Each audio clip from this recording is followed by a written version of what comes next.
Pinaghahanap na ng otoridad ang lalaking namaril sa Malabon City na nakadali sa isang dalagitang nanonood lang ng fireworks display sa pagsalubong sa 2017.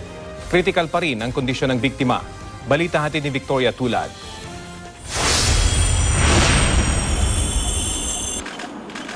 Nag-aagaw buhay ngayon sa Jose R. Reyes Memorial Medical Center si Emeline Villanueva, ang 15 taong gulang na tinamaan ng bala ng baril sa ulo sa Malabon. Nanonood lang daw ang biktima ng fireworks display sa barangay San Agustin nang mangyari ang insidente. Critical pa rin ang condition, unstable. As of now, no surgical plans yet. Lodge yung bullet right in the middle ng brain niya. May nakita rin blood, may tinamaan din na blood vessel.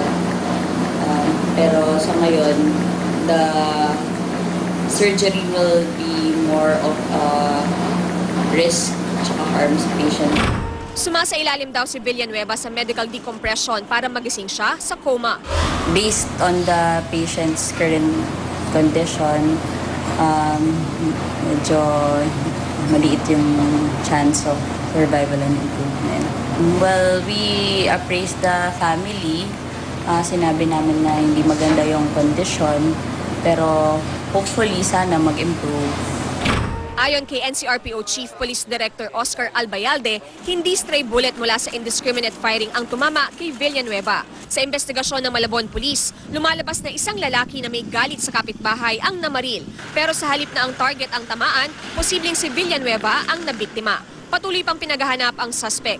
Samantala, mas mababa naman ang bilang ng mga nabiktima ng paputok kumpara noong nakaraang taon. Sa census ng JRMMC pasado alas 8 kagabi, 65 ang dinala sa ospital simula ika-21 ng Disyembre. Noong January 1, 2016, umabot na agad sa 101 ang bilang. Pinakamarami pa rin daw ang biktima ng ipinagbabawal na pikulo sa bilang na 16.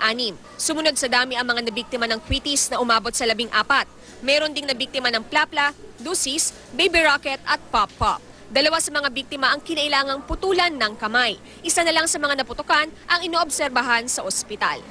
Victoria Tulad, GMA News.